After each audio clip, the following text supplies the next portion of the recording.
전국 대담 친구들 시간입니다. 강대강 대치가 아닌 재치 있는 입담과 썰이 존재하는, 그러면서도 현안은 날카롭게 들여다보죠. 이 시간 함께 하시는 분들, 편안한 친구들 단짝 버디로 칭해봤는데요.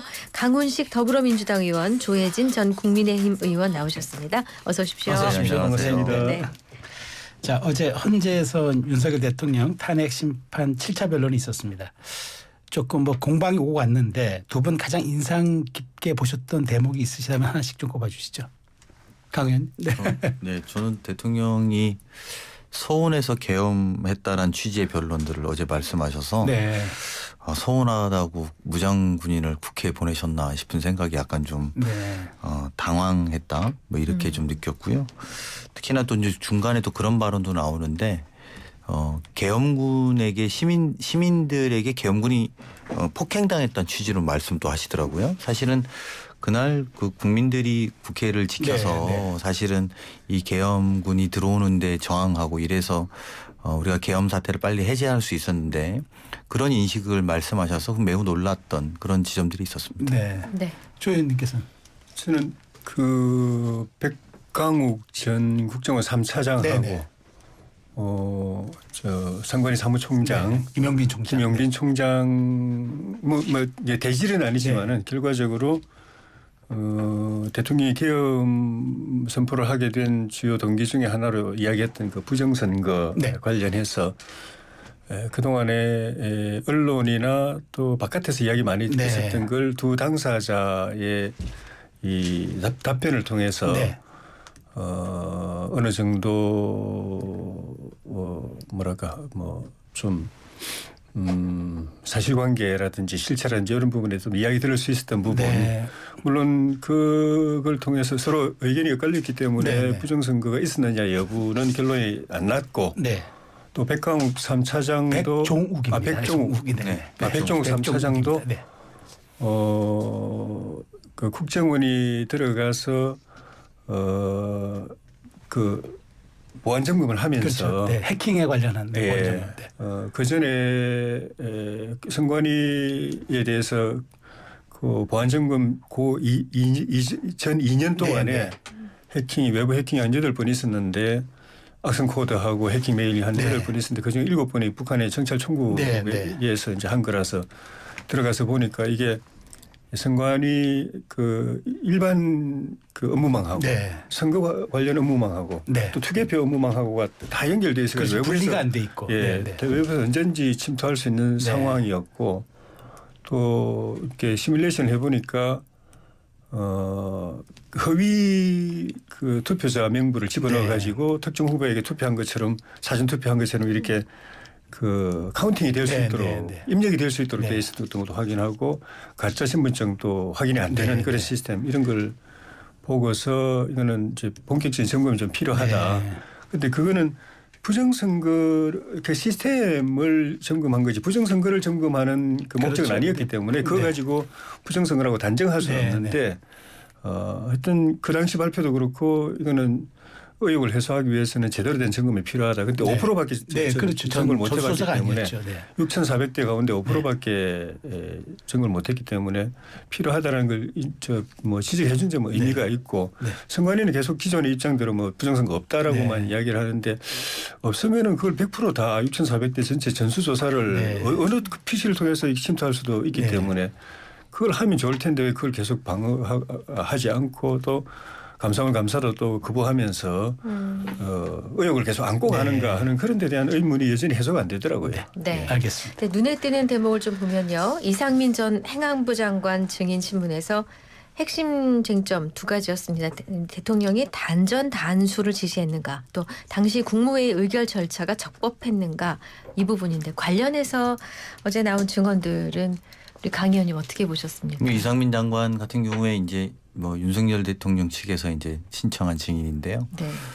기존의 증언들하고 다 충돌되고 있어서 사실은 이제 윤석열 대통령을 옹호하기 위해서 말씀하신다라는 느낌을 많이 받았고 대표적으로 이제 기존의 증언들이라면 최상목 현재 권한대행이라든지 한덕수 또 총리 그리고 오영주 장관 등은 다른 국무위원들은 국무회의가 제대로 없었다 이렇게 네. 증언을 해왔거든요. 네. 그거에 비하면 본인은 이제 그렇지 않다. 단전단수 관련된 것도 아까 말씀하셨습니다만 소방청장은 이상민 장관으로부터 협조해라라는 취지의 네. 지시를 받았다라고 증언하고 있기 때문에 그런 증언들이 이제 어긋나는 것들이 아마 재판부가 현명한 판단을 할 거라고 봅니다. 뭐 어제 이상민 장관은 멀리서 쪽지를 봤다 뭐 이렇게 네. 표현하고 그래서 헌법재판관이 그거 보고 나서 뭐 그러니까 우리 국회 측 변호인들이 그거 보고 나서 아무 조치도 안 했냐? 네. 담당은 누구냐?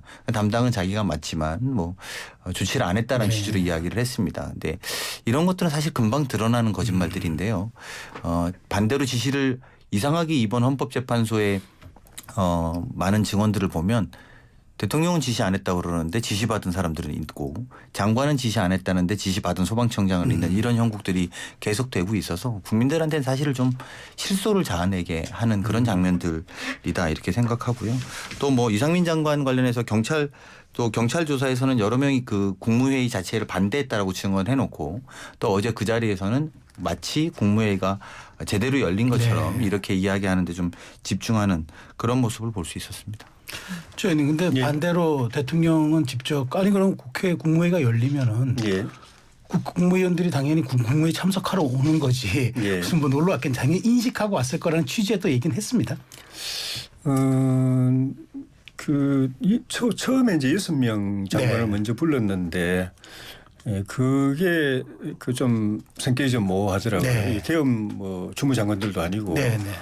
그래서 그 사람들 별도로 따로 부르는 이유에 대한 설명이 없어서 그건 잘 알 수가 없지만은 결과적으로는 이제 과반수를 넘겨야 국무회의가 소집이 되기 때문에 네. 기다려서 나머지 11명 채워지는 때까지 기다렸다가 네. 회의를 했고 사실 국무회의는 이상민 장관도 이야기했고 지난번에 최상목 대행이 그 정계선 조한창 그 헌법재판관 추가 임명할 때 네네. 국무회의를 열었을 때도 보면은 그냥 본인이 그 최상목 대행도 그냥 토론을 통해서 안건을 상정해서 토론을 통해서 심의를 하고 결론 내리는 게 아니라 네. 그냥 본인이 먼저 발표를 해버리고 네, 네. 그 개의하자마자 네. 오늘 이렇게 두 분 임명하겠습니다. 네, 발표해버리고 네. 그러니까 나머지 국무위원들이 막 항의하고 심의도 안 하고 또 의견도 안 들어보고 그렇게 의결기구는 아니지만 네. 국무회의가 의결기구는 아니거든요. 네, 네. 뭐 다수가 찬성이 있어야 뭐 안건이 그 결정되고 그건 아닙니다. 아니지만. 대통령이 그냥 네. 듣고 네. 의견을 듣고 최종 결정을 하는 거니까 대행도 그렇게 할 수는 있는데 네. 심의를 안 하고 바로 결론을 내려버리는 거 네. 보면은 이상민 장관 이야기도 그렇듯이 그전에도 실질적인 토론 내용은 별로 없었다. 네, 네.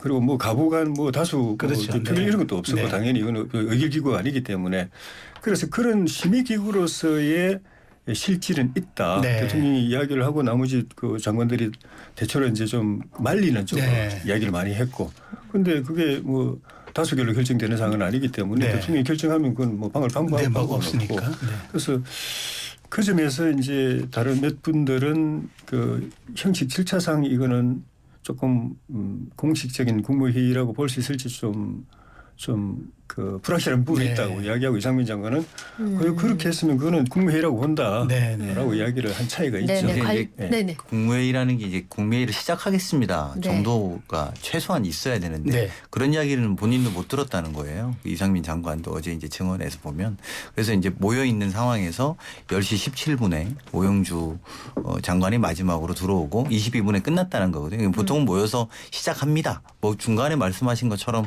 의결기구가 아니더라도 시작합니다. 안건 상정합니다. 저는 이렇게 하겠습니다. 하고 이 절차적 정당성에 대한 이야기잖아요. 만약에 같은 방식으로 우리가 국회에서 계엄 해제를 했다면 이건 제가 볼 때는 동의하기 많이 어려울 겁니다. 그리고 그런 문제 제기를 아마 국민의힘에서도 할 수 있을 거라고 생각합니다. 저는 절차적 정당성이 이번 계엄에서 특히 국무회의가 어떤 역할을 했는지를 보여주는 반증이기 때문에 시작과 끝이 없었다라는 것이 이를테면 되게 상징적인 한 장면이 된다 이런 생각이 좀 듭니다. 관련해서 동아일보 그 단독 보도가 있었죠. 대통령이 애초에 국무회의를 열 계획이 없었던 거 아니냐 이런 취지입니다. 검찰 수사 결과 처음에 그 이 6명 조태영 국정원장 또 한덕수 총리를 포함한 6명만 당초 소집을 했고 한 총리가 이렇게 하면 안 된다. 하면서 추가로 국무위원들을 소집해서 정족수 11명을 맞춘 것으로 전해지고 있거든요. 그러니까 그 대통령 입장에서 뭐 사실 제가 뭐 모르죠. 네. 대통령 생각을 모르고 또 수사도 진행 중인 상황이고 네. 검찰도 그런 의심을 가지고 한번 좀 수사를 통해서 네. 규명을 해보겠다. 대통령이 애초에 국무회의 열 의사가 있었는지 없었는지 수사해보겠다는 시점이거든요. 지금이. 그걸 단정적으로 말할 수는 없는데 상식적으로 추론을 해보면은 국무회의가 말씀드린 대로 대통령의 판단을 구속할 수는 없거든요. 네. 나머지 11명 이상 또 참석 국무위원 전원이 반대를 해도 대통령이 어떤 행정행위, 법적인 행위를 하는데 지장이 없습니다. 네. 만약에 의결기구라서 네.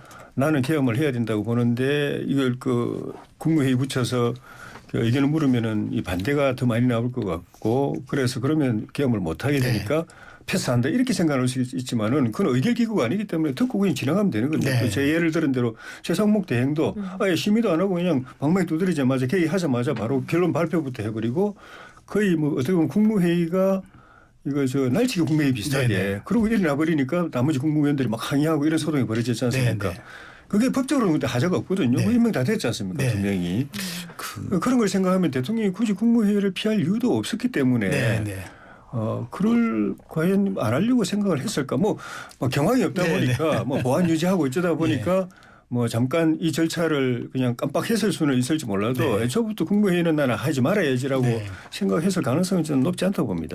그게 이제 네. 조 의원님이 아까 그 검찰이 아직 수사 중이라고 하는데 검찰의 이번에 내란 혐의 공소장에 사실은 이 검찰이 조사한 결과값이 다 있습니다. 그 내용에 보면 비상계엄 선포 안건을 국무회의 의안으로 제출하지 않은 점, 정족수를 채운 이후에도 실질적 논의 없이 일방적으로 계엄을 통보한 점, 그리고 회의록을 작성하지 않은 덤을 근거로 하자 있는 국무회의다 이렇게 검찰이 직시하고 있습니다. 그것 때문에 대통령 구속이 되신 건데요.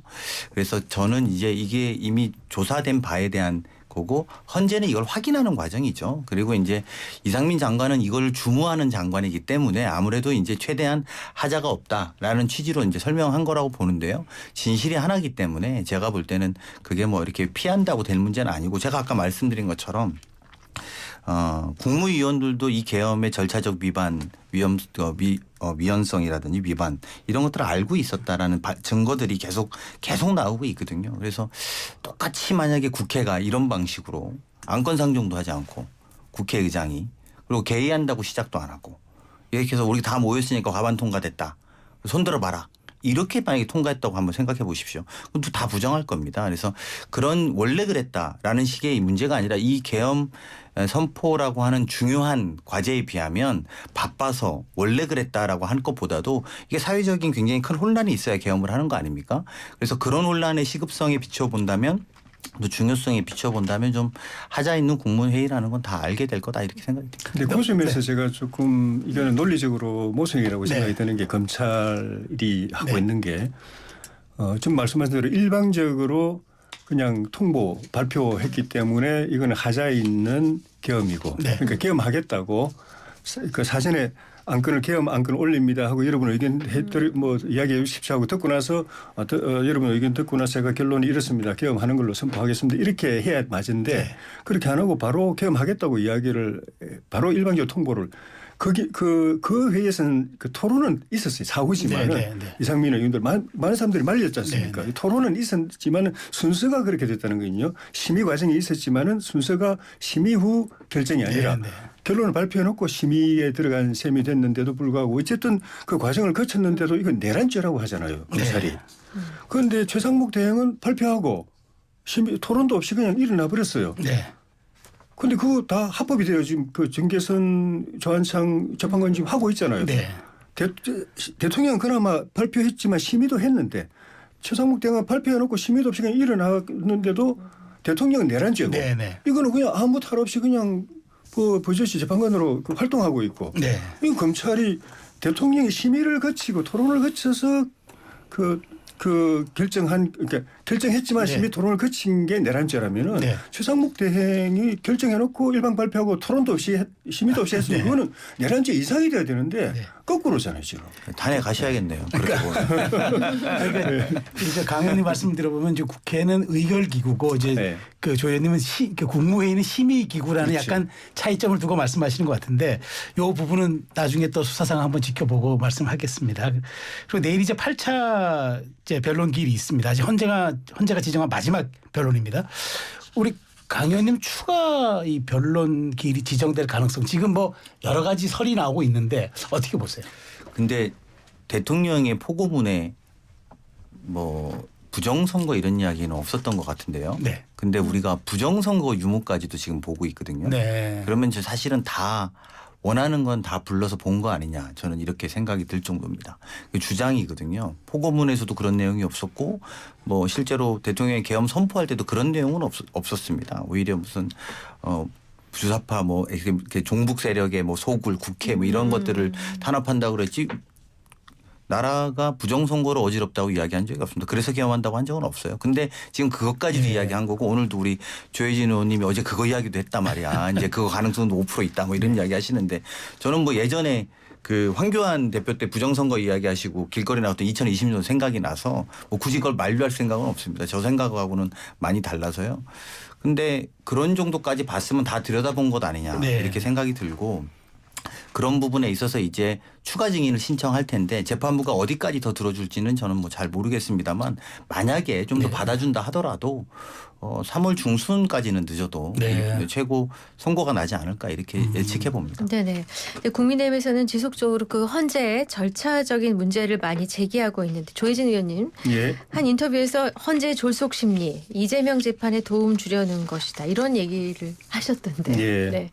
뭐 그 졸속은 이미 시작부터 거의 뭐 하루 이틀 뭐 간격으로 계속 벌어지고 있으니까 네. 온 국민이 다 아는 상황이고 근데 왜 그럴까라는 데 대해서 많은 사람들이 이제 그 분석을 하죠. 입장에 따라서. 근데 헌법재판소 입장은 대통령이라는 직위가 공백 상태가 오래 가는 것이 네. 국정의 혼란을 가져오고 국가적으로 굉장히 그 부담이 크다. 그러니까 네. 이 공백 상태를 빨리 해소하기 위해서 한다라고 이야기를 했는데 그 말 자체는 맞아요. 그런데 네. 많은 사람들이 그 말을 그냥 신뢰하지 못하는 게 다른 건에 있어서는 다르게 행동하고 있거든요. 네. 진짜로 그게 그렇게 생각한다면 한덕수 총리부터 빨리 복귀시켜야 네. 되거든요. 한 총리는 본안 그 탄핵 심판도 있지만 본안적인 심판도 있지만 가처분이 있습니다. 네네. 가처분은 사실 얼마 안 걸려요. 며칠 만에도 결정 내릴 수 있는 겁니다. 그 결정하면은 거의 뭐 그 복귀가 100%입니다. 그러니까 한 총리가 복귀하면은 대통령이 복귀했을 때만큼은 뭐 안정이 될지 어쩔지 네. 몰라도 상당 부분 지금 국정이 안정이 된 거라고 누구나 다 생각하거든요. 특히 지금처럼 그 미국 새 정부가 막 바뀌면서 정신이 없잖아요. 네. 근데 한 총리는 통상교섭본부장 했지 외교부 장관 했지 주미대사 했지 총리도 하고 있는 상황이고 글로벌 네트워크도 굉장한 분이니까 이런 분이 딱 차고 앉아 있으면은 지금보다 훨씬 더 대응을 잘 할 수 네. 있는데 진짜 헌재가 그런 걸 걱정한다면 한 총리부터 빨리 해야 되는데 안 하잖아요. 네. 그렇죠. 안 하잖아요. 그러니까 그래서 빨리 해야 된다는 게 그걸 걱정해서가 아니라 다른 의도가 있고 네. 첫째 우리가 상식적으로 생각할 때는 4월 18일 되면은 문영배 대행하고 이민선 재판관이 임기를 그만두게 되고 네. 또 6명으로 줄어드니까 네. 그 전에 그 하려고 서두른다라고 그 생각을 할 수는 네. 있어요. 물론 그것도 저는 꼭 그런 걸 그 외에 방법이 없는 건 아니라고 생각하지만 네. 그걸 인정한다고 하더라도 네. 시간이 많이 남았어요. 네. 한 달 반이나 남았어요. 네. 그걸 기준으로 해도 지금 이렇게 서두를 필요가 없는 거거든요. 지금 서두른 거 보면 이대로 가면은 이재명 대표 항소심 판결 나기 전에 이게 날 가능성이 많아요. 탄핵 심판이. 지금 현재 문 대행이나 이런 사람들이 이제 끌고 가고 있는 그 템포를 보면은 그러면 왜 거기에 맞추느냐. 네. 그거밖에 이렇게 그 대통령 쪽에서 좀 더 증언을 드려야 되겠다. 증거를 좀 확인해야 되겠다. 특히 핵심 증언인 홍장원 또 그 곽종원 이 두 사람이 증언이 오락가락하고 네. 막 신뢰할 수 없는 상황이니까 더 사실 제대로 확인하기 위해서는 더 증인이 필요하고 증거 필요하다고 이야기하는데 그냥 다 기각 묵사라고 하는 거는 그거밖에 없잖아요. 지금 조 의원님 말씀하시는 것처럼 저렇게 속도전 혹은 이런 졸속 심리를 지금 국민의힘이 강하게 지적하고 좀 여론에 호소하는 것 이게 혹시 나중에 있을 탄핵 불복에 대한 빌드업 아니냐라는 또 야당도 그렇게 보고 있는 것 네, 같습니다. 뭐 그런 것도 있고요. 근데 사실은 대통령이 나오셔가지고 하시는 말씀이 본인은 사람이라는 표현을 놔두고 요원이라든지 뭐 인원이란 말을 써본 적 없다 그랬는데 그 뒤로 1분, 2분 상간에 3번씩이나 쓰는 정도의 실소를 보고 있어요. 이게 좀 헌재 재판이 실제 좀 시리어스하고 예를 들면 우리가 실소하지 않을 정도의 수준의 내용과 증언들이 나온다고 하면 더 필요하다는 것도 일리가 있을 수 있다고 봅니다. 근데 지금 이런 정도 수준의 대화를 대통령의 입에서 우리가 뽑은 국민들이 부끄러워하는 사항들이 매일 일주일에 2번씩 오고 있습니다. 포고령 1호를 김용현 의원이 작성했고 실형할 의사는 없었다.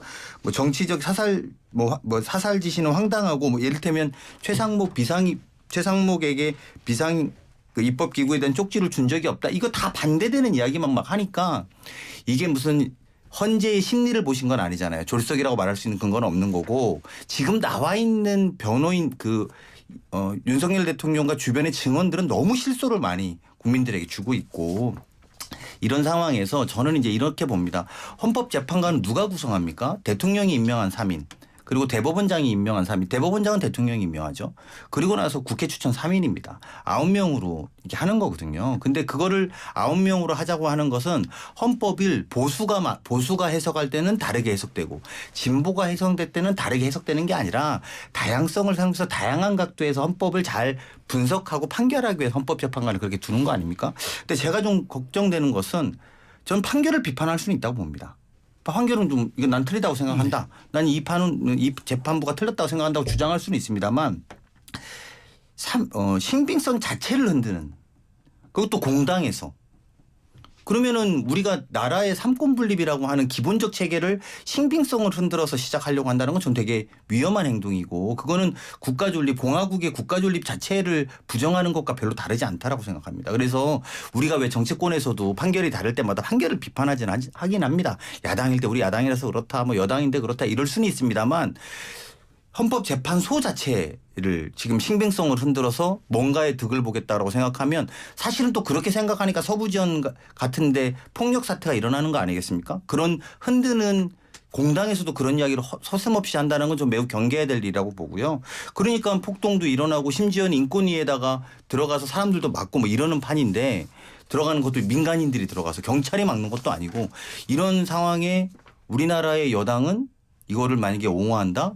저는 있을 수 없는 일이라고 생각합니다. 저는 오히려 반대인데 결론에 대해서 뭐 이야기할 수는 있지만은 결론에 대해서는 오히려 승복하는 게 낫고 결론이 나기까지 절차가 제대로 지켜지도록 감시하고 견제하고 절차 지키라고 요구하고 하는 것이 오히려 더 맞고 그래서 법에 정한 절차가 제대로 지켜지고 법 앞에 평등이라든지 적법 절차라든지 이런 것들이 제대로 지켜져서 난 결론이라면 그 결론이 마음에 안 들어도 승복하고 네. 하는 것이 오히려 맞지.